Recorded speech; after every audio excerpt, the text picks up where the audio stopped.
Okay. So, why are conspiracy theorists? Sorry, snack for later. Look me. Don't I? Don't I look like I need it? um. Okay. So here's the question: if I really wanted to decimate the population of the world, would I give anybody a choice about whether they lived or died?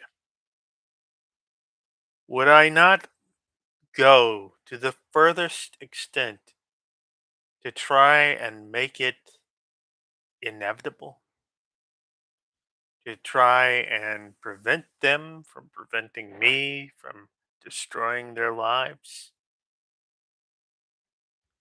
This is an honest plot question. In fact, in the movie and the comic book um, of the, I mean, and this is spoilers here, so fast forward a few minutes in the both the adaptation and the original comic book of Watchmen. Um, the villain monologues about their evil plan, and then when confronted by what they were supposedly going to do, he said, "Nah, nah, this isn't going to happen. It started 35 minutes ago. Do you think I'd tell you all this if there was any chance of you putting a stop to it?" Smart writing, because quite frankly, if you were pushing an evil plan to depopulate the world, why would you why would you give anybody a choice? Why would you allow them any kind of agency in whether they lived or died? Especially if you want to create a dystopian future where your power was assured, where you would take over, there'd be a great reset, and da da da da da da da. Why would you give anybody? I mean, here's the thing. Here's the thing. If I if I want to found an authoritarian government,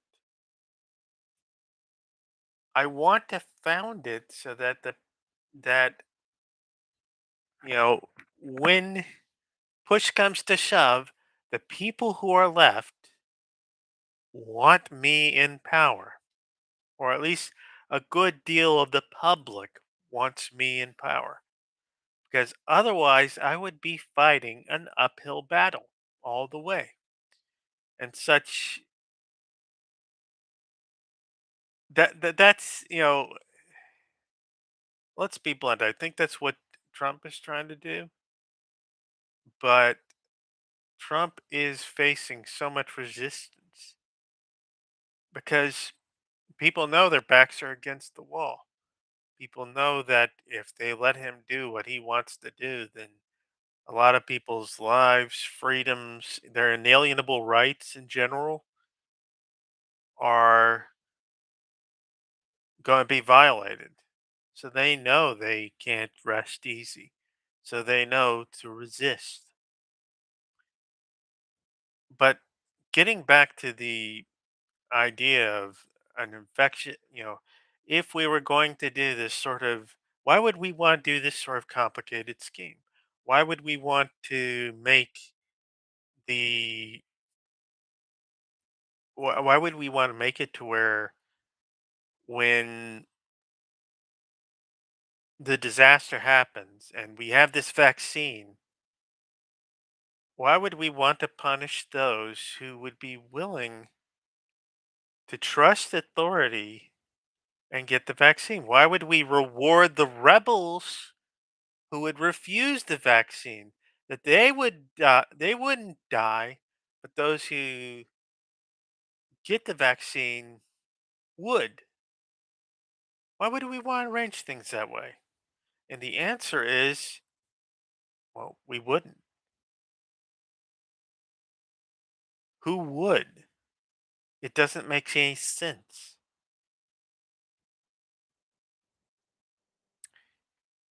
Let's ask ourselves a question here. What is it about conspiracy theories that rob them of their credibility?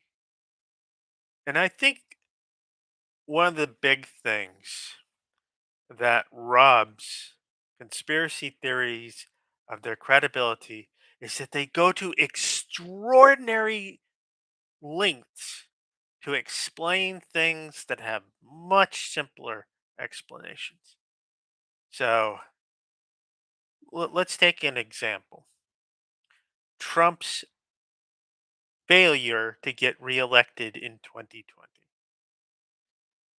You'll have all these Trump supporters, all these MAGA people saying he was robbed, saying it was a conspiracy, that a whole bunch of fake votes were put into the system. But why would any of that be necessary to lose Trump an election? Trump's performance was mediocre at best even before the pandemic. The pandemic just made it, you know, the pandemic is Trump's failures snowballing into a mega death scenario, snowballing into an event that has to this point killed well over 1 million Americans. The economic figures, and I've checked these, GDP drop in 1 quarter 30%. To give you an idea of how bad that is, the Great Recession was about 9% drop, or even lower than that. It was in the Great Recession's job losses. During the Great Recession, you had something like 700,000 jobs being lost in a single month. And that was large enough that if you looked at the graph at that point, it was like big a big surge in the graph. Trump's March job figures, or March or April, there is a spike that is literally so big, so straight up, that the the Great Recession job losses are like a speed bump beside it, a little speed bump. It's not even funny. If you go on the Bureau of Labor Statistics, and it's right there. 20 million jobs in 1 month. There is nothing like it in all of the Bureau of Labor Statistics history. Nothing like it. And these are statistics that that go back to the late 30s.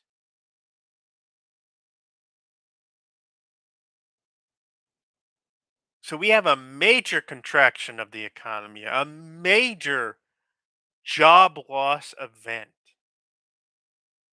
Yet somehow that's not enough to lose Trump the presidency. Well, of course, they'll say that it was, that the lockdowns were all a conspiracy to rob Trump of the election, that we basically committed economic seppuku, whoosh, whoosh, just completely gutted our own economies, and completely upended our societies just to get back at one, pardon my French, dumbass. Why would we do that? It wasn't as if Trump wasn't struggling to maintain popularity, anyways.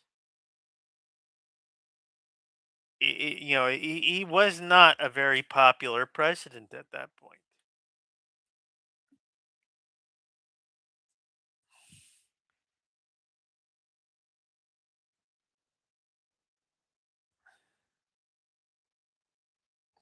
Pardon me. So it's like, why is this considered the more plausible story? It's a ridiculous story. Why would and this isn't just our, you know this isn't just our neck of the woods doing this. This is across the world,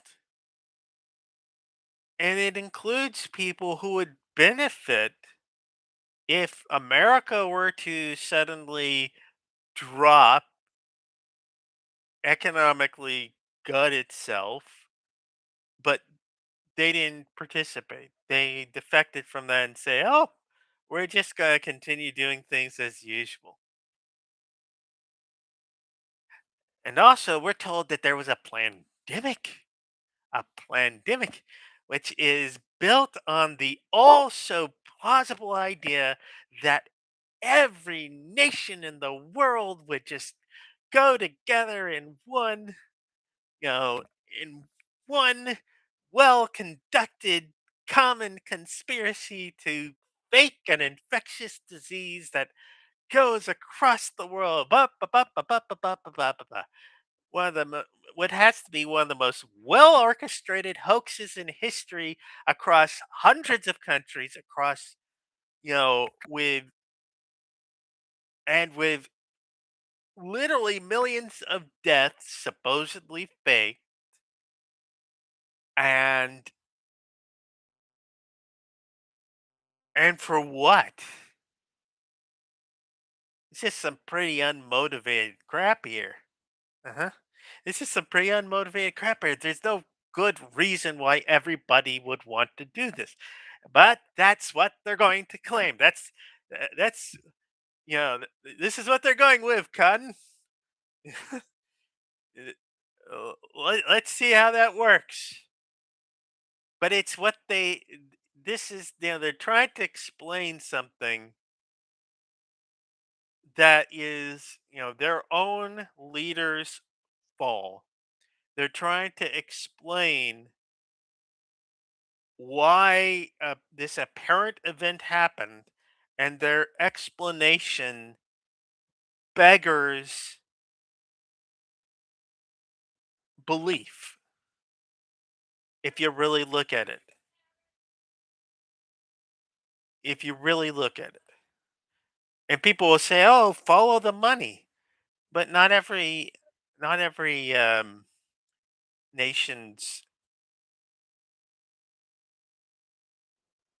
not every nation's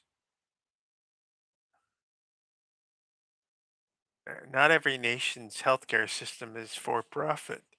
So what would it matter to them? What would it, matter to them whether they treated one patient or 1,000? There's no profit in it. Why this sudden shift? And you get this also with, Yeah, they're not asking key critical plot questions. Like, for example, okay, you're saying that Trump declassified all these classified files that he was caught with. Okay, why did he have those? They don't ask that question. Why does he have all these classified files? What was the point of him having all these classified files? Exposing our national secrets to potential, leaking, if not outright being, having Trump be the source of the leak. What? Why? Why did he have them? Why did he take them? It's like it's a completely unmotivated character action, and yet they have that in their story. I mean, there is an obvious motivation if you think that he is a compromised agent of a foreign power, and this is a very frightening motivation. But of course, that's, you know we have to step back and say that we don't have evidence that he is necessarily anything but just an idiot who, would risk our, but it fits all too well the story that he keeps on trying to fight. And the implications of it are like, what, it's always comes back to why does he have those files? And the plausible reasons range from outrageously idiotic to national security risk of the highest order. But people are just, let's move on. Let's move on. Because guess what? A lot of these conspiracy theories were being handed around Trump's performance, around what Trump is doing. A lot of these conspiracy theories are about explaining, ex, you know, explaining things. Why does this not look like what it looks like? Why does this not look like Trump stealing secrets that he can sell to the highest bidder, or that he just, you know, absent any other sort of bad motive, that he shouldn't have at all? Why?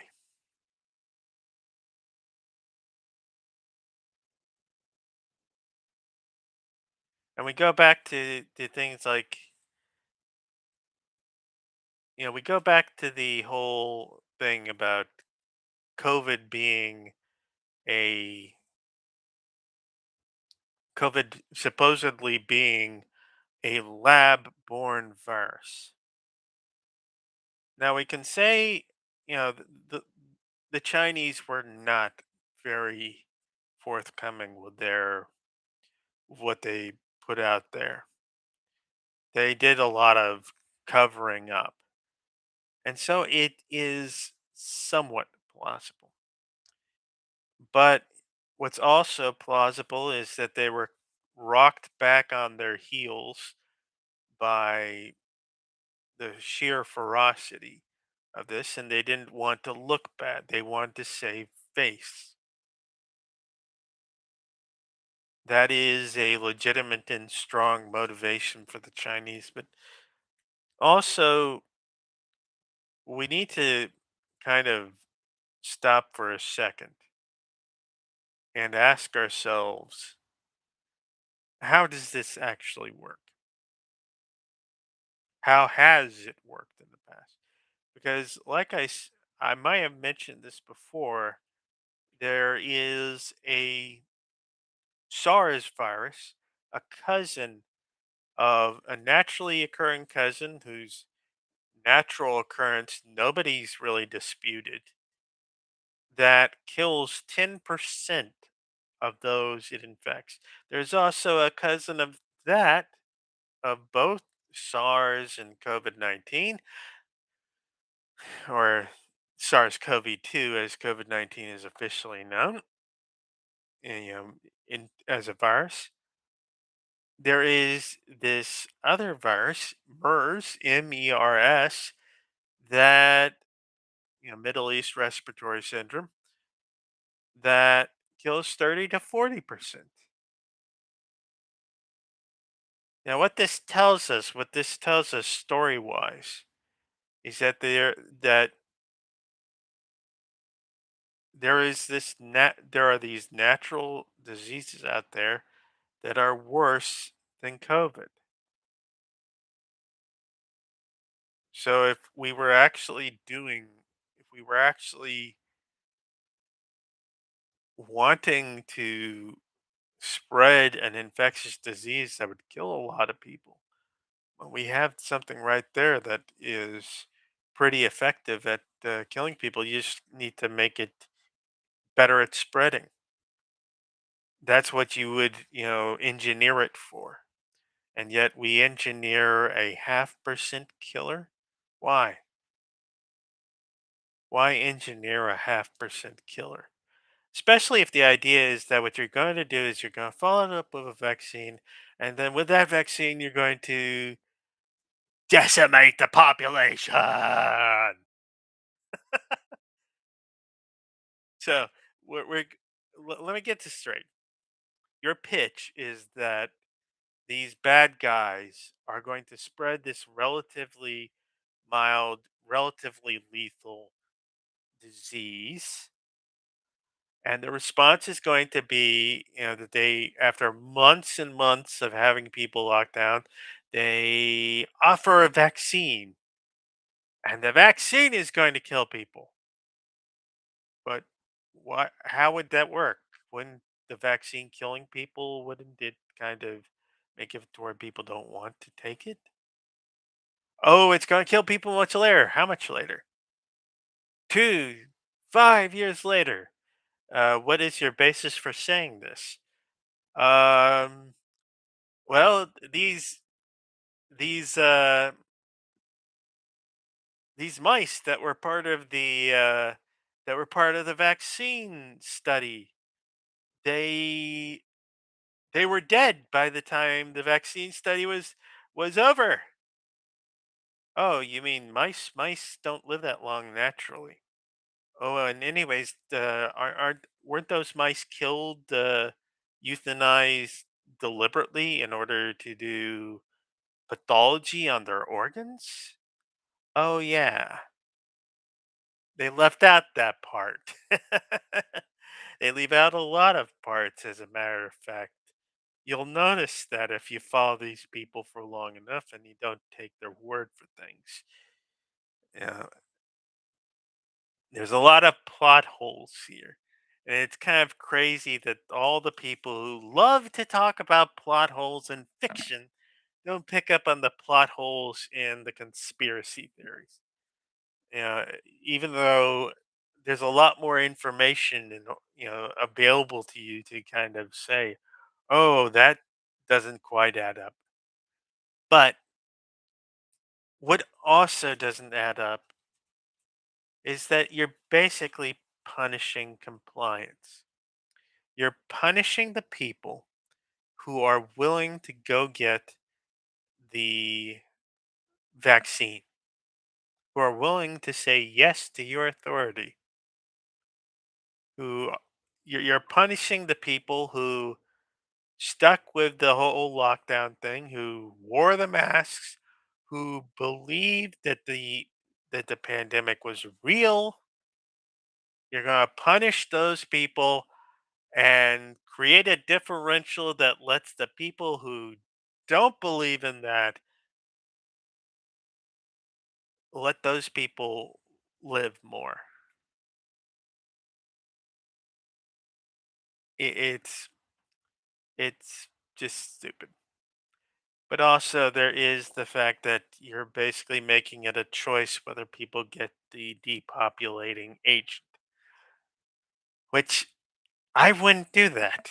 If I were an evil, going back to where what I began with the whole, oh, there was, I set my plan in motion 35 minutes ago. That's smart thinking.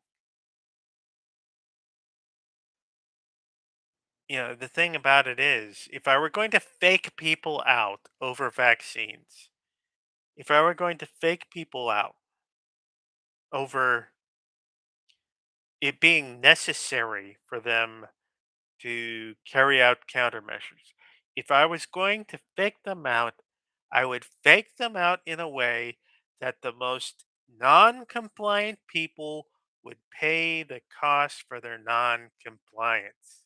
Because if I am an authoritarian, if I am a dictator trying to take things over, my motivation would be to pacify the public. My motivation would be to punish noncompliance and reward compliance, right? That would be what makes sense. And so, what would I do? Well, if I am inspired in part by their actual actions, I have seen what people do when they want to do something, and what they want to do is they want to live their lives as if it never happened. They want to pretend like the pandemic never happened. They want to pretend like it was all a bunch of busybody academics trying to force their will on everybody, trying to force a reset, but we fought back and we won, and you know we're gonna remain purebloods and all that other garbage. So, what do you do in order to screw with those people? Because they're the people that that if it was actually applied, if there was actually people wanting to take everything over, what would they do? And what they would do is they would first spread something that was lethal, problematic, but not overwhelmingly lethal, and sometimes would just allow people to be curious. They would basically spread COVID as it actually is. And then they would spread propaganda to the people, to the sort of people who might be non-compliant, and drum up a whole bunch of non-compliance. Drum up abuse people's trust about the public health system. Get them to where they suppose as their basic default that any new disease that they hear about in the news is just a hoax. That it's just people trying to manipulate them through fear. Because that's, at this point that's what they want to believe.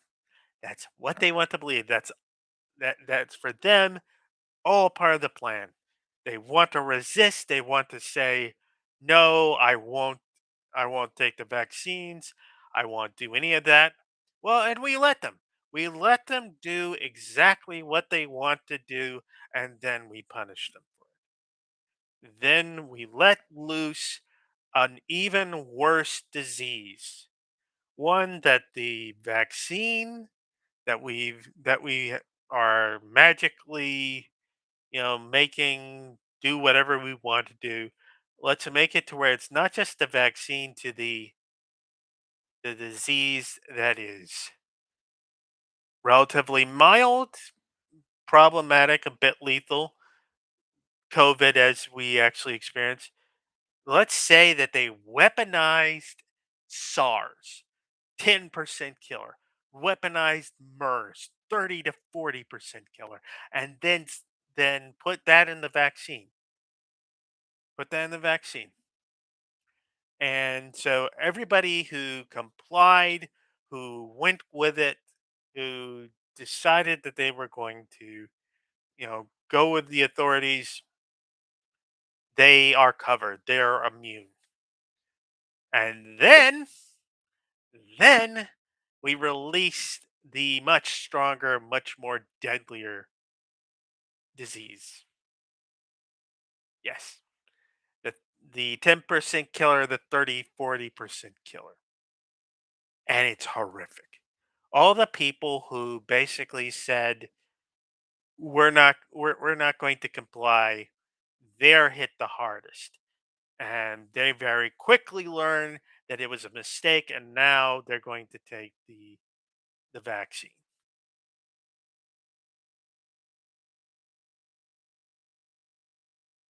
Or they die one way or another. If I was some sort of crazy dictator, crazy, you know, conspiracy, I would do things that way because it would play to what people would actually choose to do. Mm. That's the most monstrous sort of approach to things. You play to what people want to do. You don't try and fight them. You get them to fight themselves. You get them to fight their own interests. You get them to want deregulation because they're told it will get them more jobs. You tell them deregulation because you tell them they'll make more money. You hijack their motivations to serve your cause. And conservatives are fairly good at that. I'm not saying that conservatives are masterminds. No. They're like children playing with matches. They've discovered that they can wield their rhetoric, they can wield their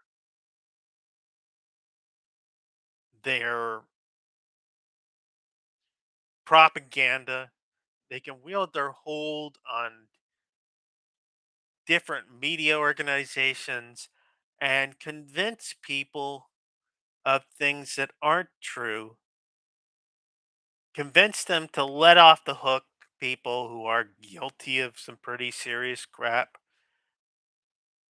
They feel that they can get people to do what to act fundamentally against their interests, and they think that this is some badass thing that they're able to do. I mean, there was even a point where somebody was asking about what the facts were, and this one guy says, you know what, you're going to establish the facts, and then in your reality based community, and we're going to turn around and we're going to redefine reality, and we're going to when you've established the facts again, we're going to turn around and reestablish, you know remake reality again. This is the mindset. The mindset is we are in control. We control what people think, and because we control what people think, we control the policy, and we remake everything in our image. And this is again awful storytelling. In your standard story, when people get this freaking and we tell these stories because we see many examples of where people get arrogant, people get, you know, they start to believe that they can just, you know, disregard reality and, I reject your reality and I substitute my own. And, to quote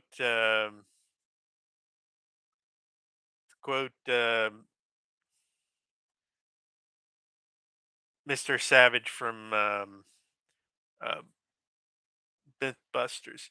But the idea basically is they think that they can just talk themselves out of whatever problem. And these theories are part of them believing that they can talk themselves out of it.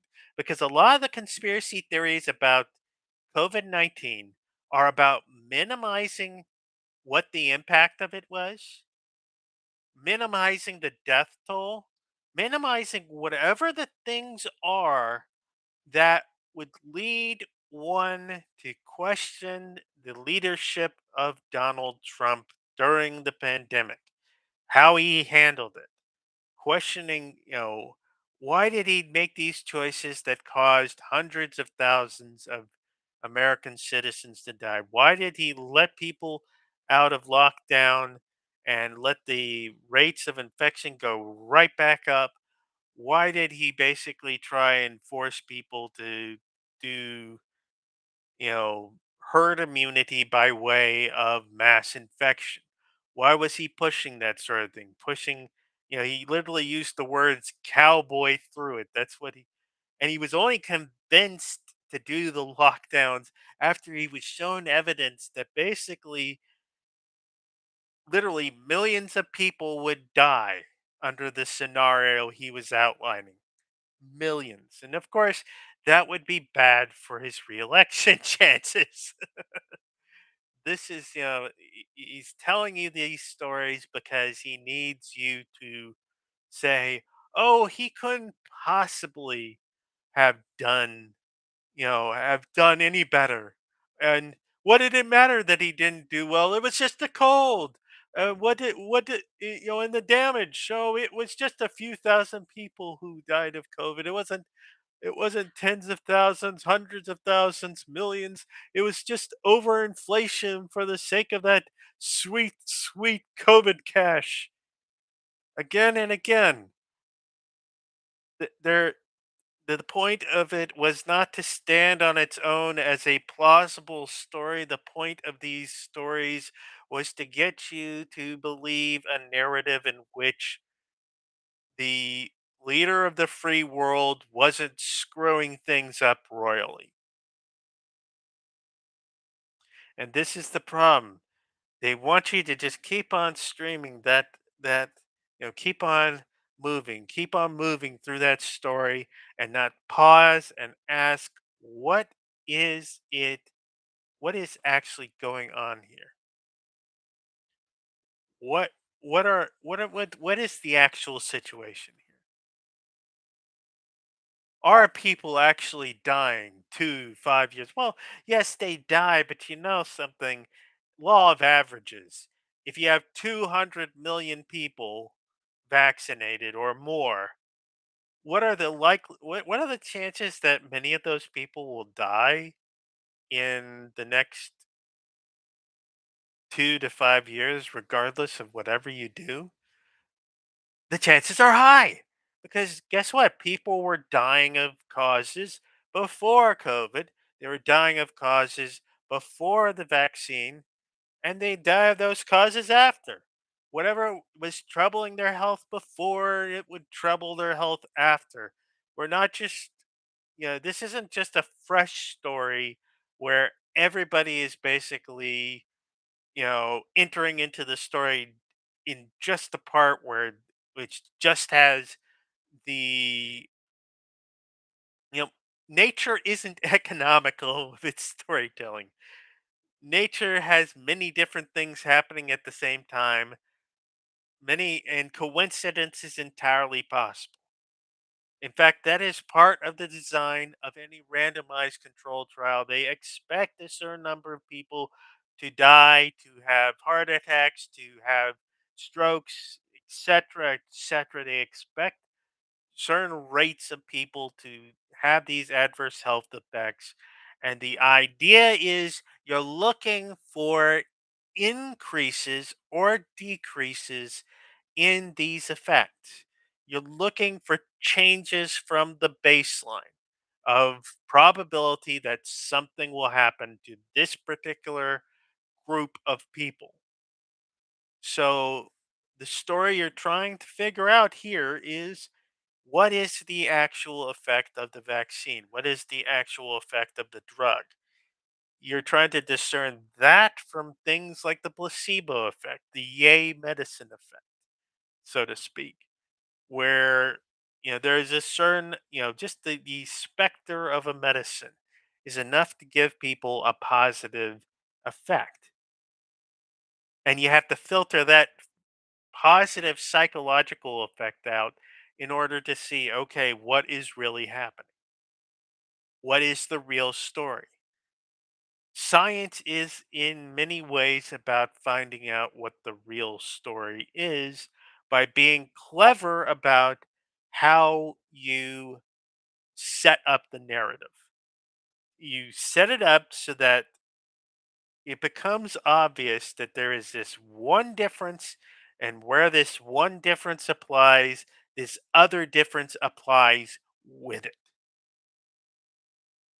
So that's basically how you tell that sort of thing. But long story short, the whole,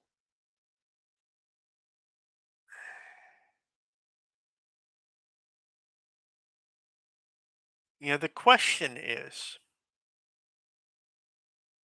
whether or not, you know,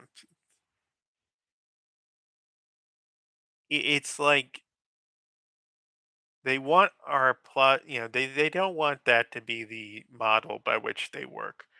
They want the model to be more like word of mouth storytelling. My uncle took ivermectin and he recovered. Well, question, was he likely to recover anyways? If you're saying COVID is 98.5% survivable or 99.5% survivable, and they take this medicine and they survive, what amount of that survival is, what amount of the improvement in their health is attributable simply to the fact that their immune system beat it? What is the real story? When we science is about learning what the actual story is, not just a story that is immediately obvious. But with the storytellers, the conspiracy theorists, they employ a pseudoscientific model, and the pseudoscientific model basically says that, you know if you know if this, then this, after this, therefore because of this. It works on logical fallacies and says that the causation here, this can't be a coincidence, and then it goes into other sort of categories, rather than trying to discern what the actual data says, instead of trying to isolate what the real, scientific facts are. Instead, they take another approach, which is basically you're asked to balance, you're asked to figure out, who do you trust? Who do you think is actually telling you the truth? Or who is just out for their own profit? And this is the hilarious thing, given that so many of these people love for-profit healthcare system, or at least they love capitalist healthcare systems. They say that's the best thing. Socialist healthcare is, gonna kill you. But then they say, "Oh, you can't trust the vaccine makers or the drug makers because they're in it for the money. Follow the money," which is a lovely sort of thing. It's amazing how many people use basically the cliches from 70s, you know, 70s conspiracy movies, paranoid movies, but they don't understand the context. They don't understand that many of the same people, I mean, for God's sakes, there is a reason why Roger Stone, one of Trump's cronies, has an actual tattoo of Richard Nixon on his back. Many of these people were involved with or were kind of junior members of the conspiracies that inspired those films.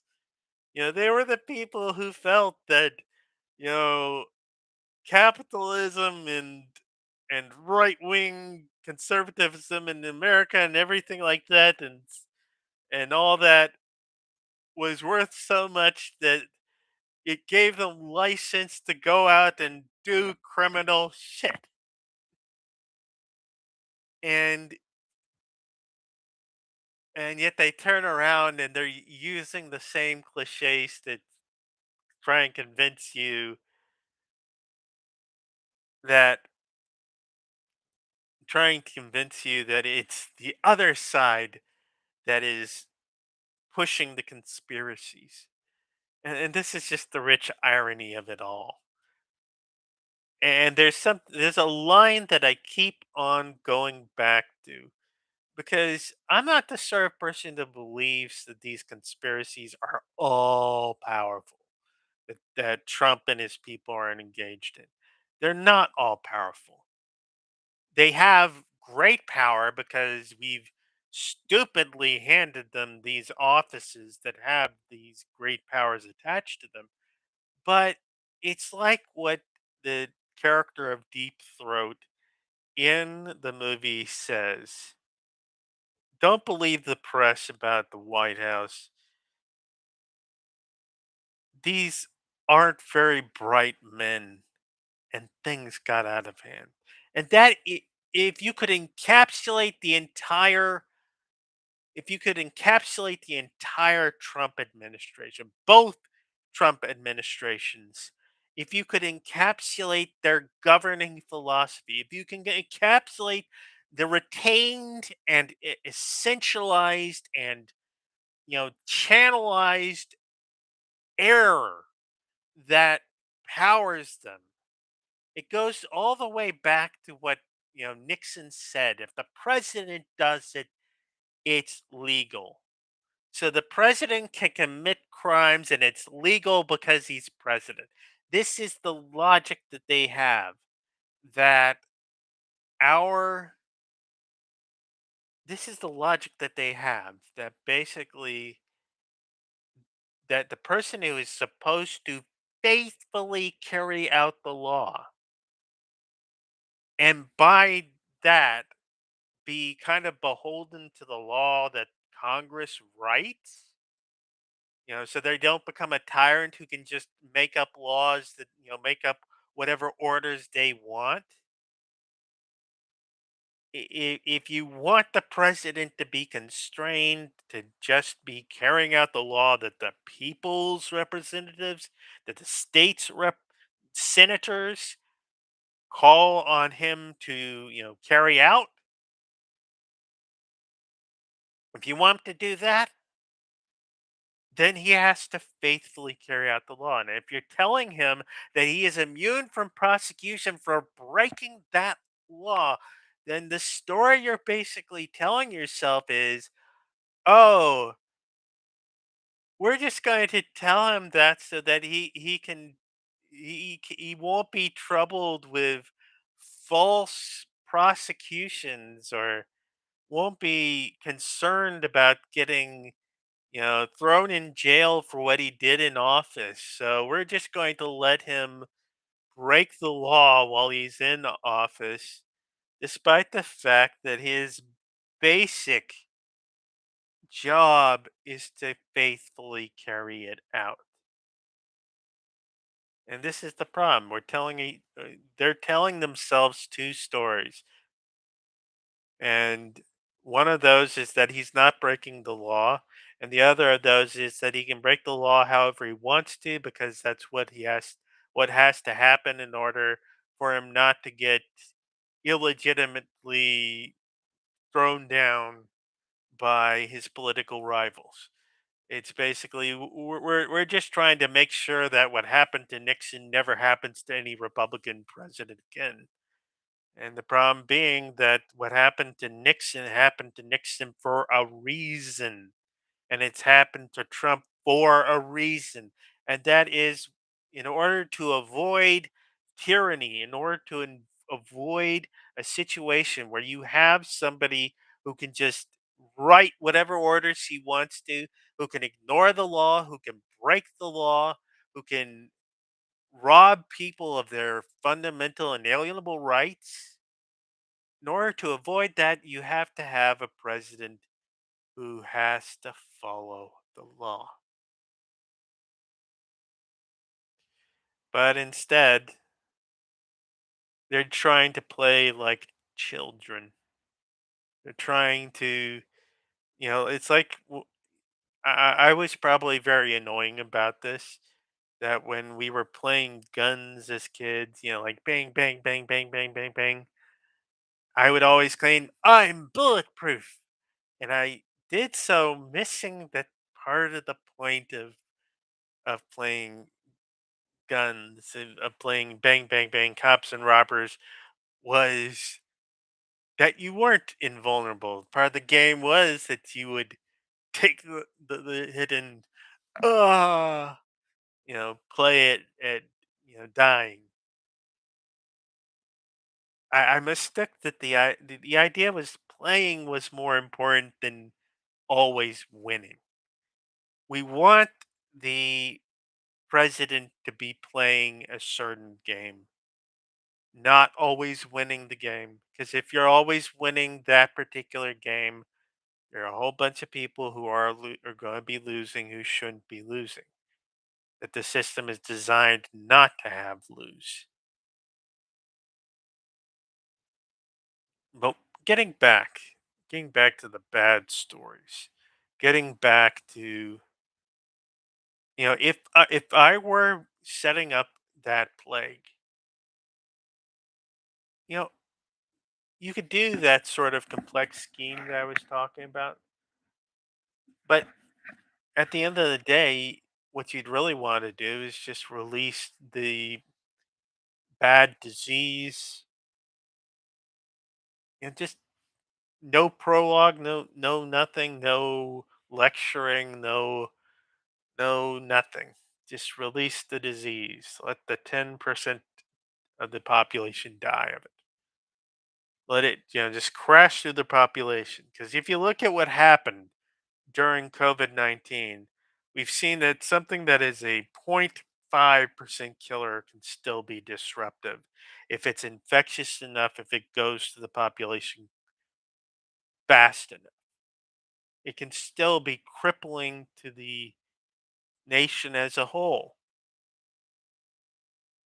because people can't just take the infections without consequence.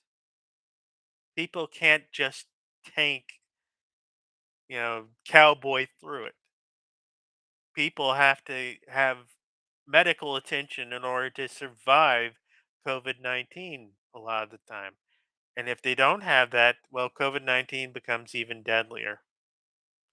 That 0.5% is with medical attention. And if you don't have that, more people die. And the disaster gets worse. And yet people are trying to do that. They're still trying to do that. They're still trying to live within their fairy stories up here. But you know what's going to really write those stories? Mother Nature. And that's who wrote the story in the first place.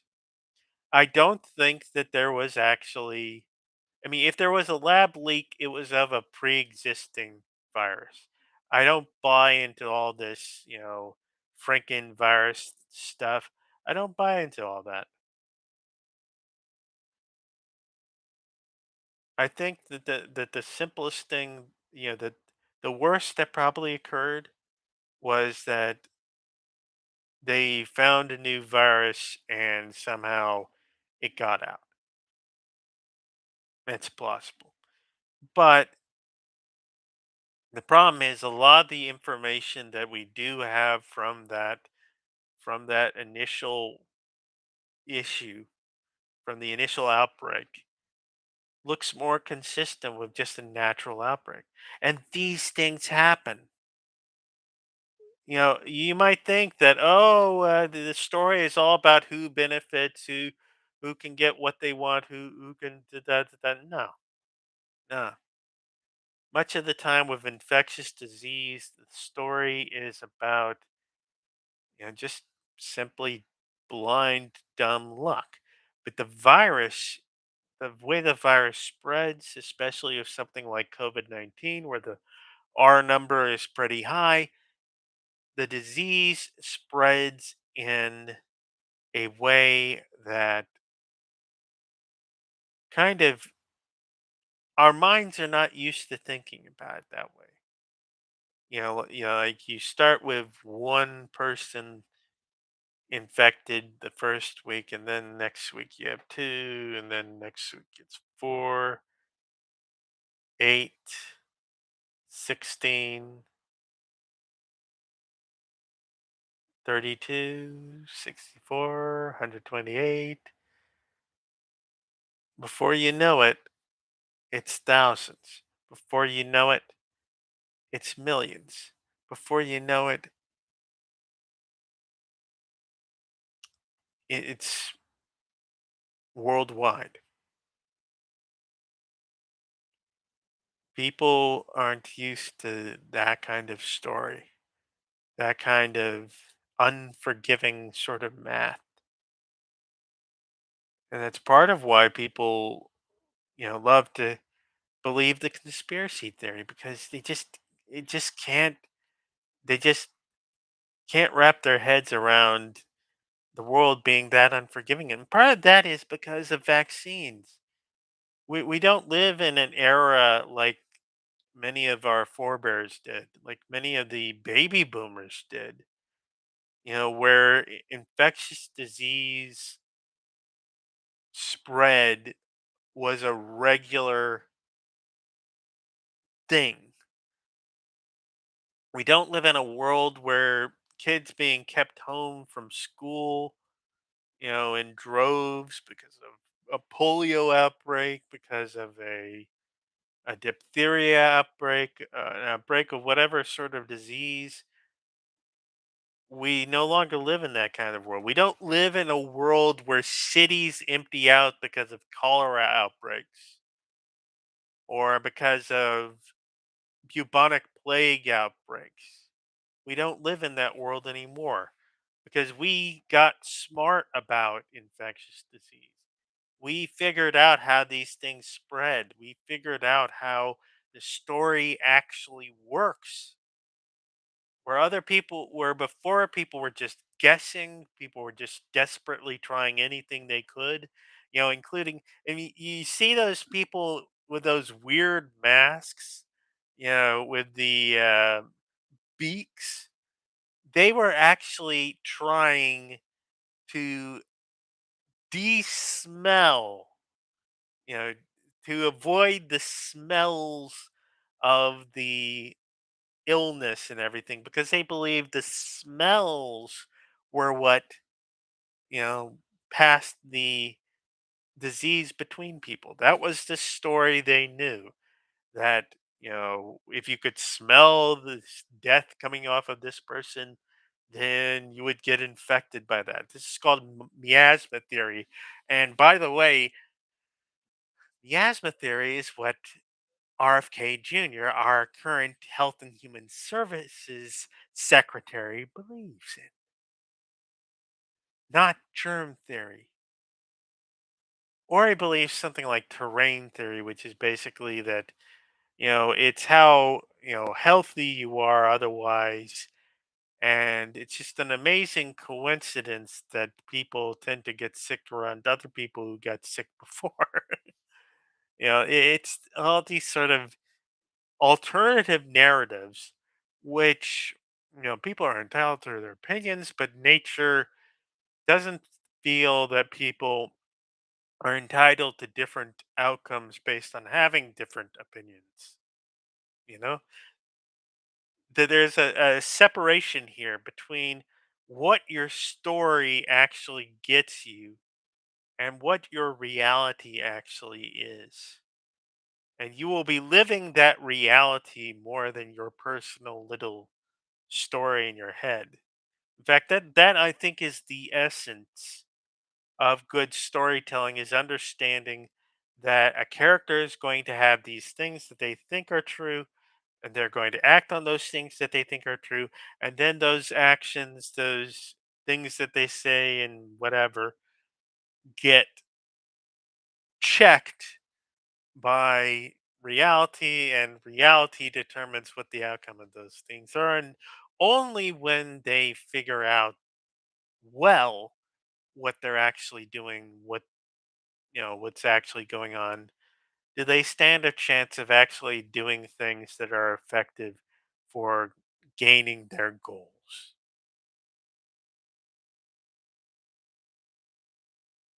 So the long and the short of it, if I would, is that people are telling themselves stories here that are often full of these cliches. They'll talk about following the money. Do they realize that the money they were following was basically money that was being taken out of campaign finance, money by the Nixon campaign, um, and being used to fund dirty tricks up to and including the Watergate burglaries? You know, what what were people being paid by? I mean, this is why we got a lot of the campaign finance reform in the first place. This is why it was important what you labeled your what you labeled the expenses as. This is the thing. People are thinking on one hand, we want to drain the swamp, but how do you drain the swamp if you don't understand what the swamp is? When you don't understand what a conflict of interest is, when you don't understand what a kickback or what the problem is with a president having active investments whose ends, whose outcomes can be affected by his decisions or her decisions.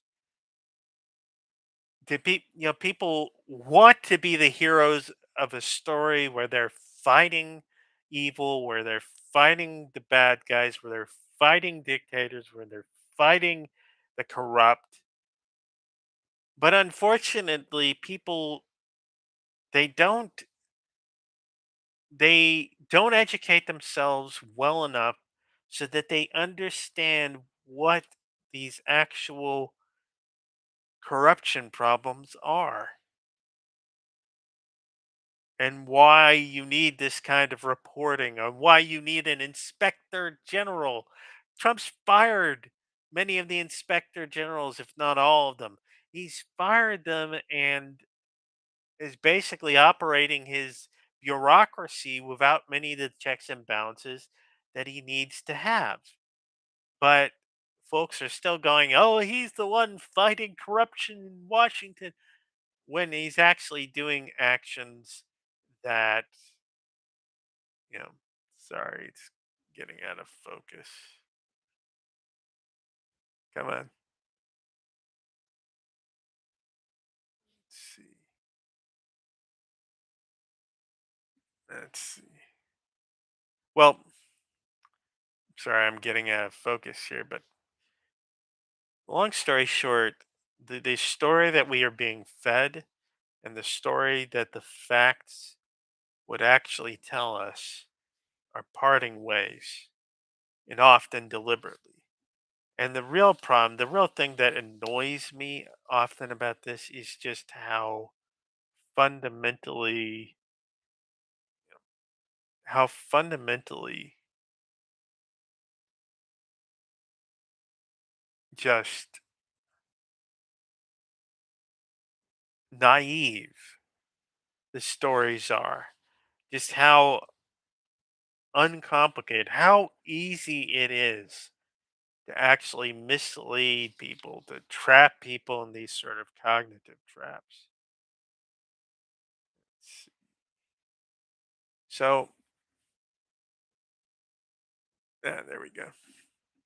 So it's sort of like I want people to start realizing that, you know, it's up to them to do good interpretation of the evidence around them. It's up to them to build better stories.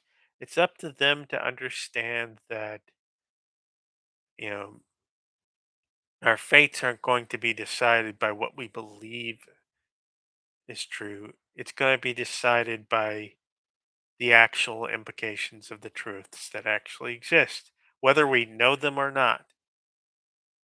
And that advances in our good fortunes compared to our forebears, compared to people who came before. Those advances came because, in part, because we learned what the real story was behind everything, and not just some, you know, hidden sort of, you know, fake story, but instead a real one, a more complicated one, sometimes a more mundane one. You know, not necessarily the one that thrills us, but the building blocks of any good, true story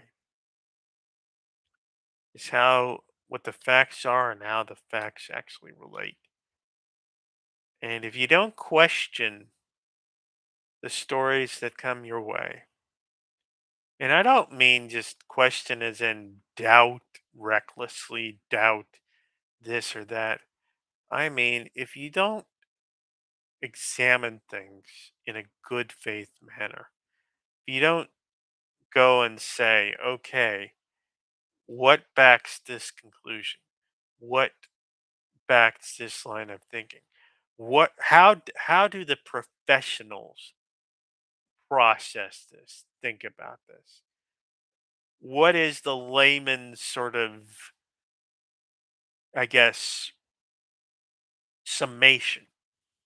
Because we don't necessarily know the math or the figures, but we do know we can learn a sort of a nickel summary of how things actually work and what they're actually thinking of when they talk about it. And the better we understand things, the better we learn things, the more things we learn, the more we have control over our own lives. You know, not simply in terms of being able to just capriciously make choices, but in terms of being able to say, okay, this is what's actually going on, and therefore I can make this choice and see what this choice results in, and alter my choices as I go along in order to get closer to the goal that I'm actually going for. And this is how we've advanced as a civilization. This is how we've advanced as a people. And the shortcuts that conspiracy theories often take, the shortcuts that, these stupid little flaky sort of, um, you know, lies that people like Trump tell, the consequences of that, they do- they put us in a position where we are acting against our own interest, where we are trying to do something, but the thing we've been convinced to do is something that works against us, that has us not getting a vaccine when the vaccine could keep us healthier, that has us not locking down and masking when that's necessary in order to get the ferocity of a out of control pandemic down. When we are basically told to not take things seriously when we should, when we there are people who are going to try and manipulate us into doing what they want to do, regardless of what the facts are. And these people are not always very smart people, apart from having perhaps some facility in being able to lie and being able to twist stories, do lawyerly sort of, you know, things with it. These people are not always, you know, fully aware of the implications of what they're trying to get people to do. And if you want leadership that actually works, you need to hold people accountable. And to hold people accountable properly, you need to learn how the world works. You need to learn what history actually says. You need to learn the facts and work by the facts. Narratives are only good tools for doing that so long as we keep those nonfiction narratives accountable to the evidence, accountable to truth, accountable to reason that allows us to understand things and understand them well. If we don't do that, then we're going to pay the price for it, and we're going to pay it over and over again until we learn better. So that's basically it. That's my point. Beyond the humor and beyond the hair-raising speculation of what I present, sort of the idea is that we have to get past just reacting to things. We have to get past just trying to work with things in terms of what we want to be true. Because the world doesn't give a, well, forgive my French, it doesn't give a rat's ass what we think. It will unfold as it is bound to unfold. And we need, as a society, to prioritize, as a society, as a group, as a nation, as a people. We need to prioritize our interests and not just simply the interests of a few. And we need to recognize that we're going to get a lot of stupid stories coming in whose basic idea is to manipulate us into doing things that are against our interests. They are hacking our brains, but they're not hacking it from an all powerful position. They're hacking it basically powering a lot of what they do off of our own motivations, uh, off of what we want to do. So we have to be careful what we want. We have to be careful what we ask for. We have to be careful about what we trust. And not just, who we trust or bias in the meter or whatever like that. That's a lot of that's been used to manipulate people. We need to sit down and start saying, for example, if we've got a president who's taken a whole bunch of classified documents running out the door, why does he have them? How does it make sense for him to have those? If you ask that kind of question, then you start asking, well, what has he actually been doing all this time? If he's doing that sort of thing. And then the question, it's not, okay, we have to assume that he's a spy for the Russians. You don't have to assume that. He could be a spy for some other nation if he's a spy at all. But that's why you do an investigation, not to trouble poor Trump, but to set your own mind at ease, to establish what your real damage actually is from what the guy did, to establish what the guy actually did.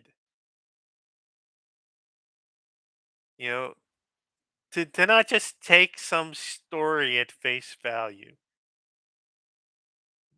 to not just take what people say in that line of power at face value, but to process it, to see what's going on, to check different things, to see what other people can contribute in terms of understanding, to rate other people's understanding, to see whether, okay, is this person a trustworthy source on something else than just, okay, I trust him because he's part of this political group that I'm part of, or because he's one of the cool people, or whatever.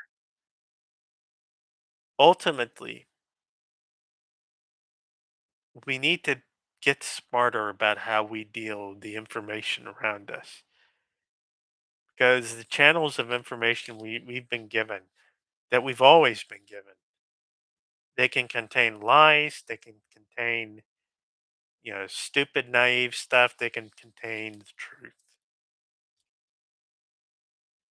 And there's no medium that privileges us from encountering one or the other. We have to learn and educate ourselves and improve our minds and do more than just try and take the easy way out that conspiracy theories often lend us, in order to use our brains and figure out what what the good thing to do, who the good people to trust are. And I guess that's going to be it for tonight. So have a nice night.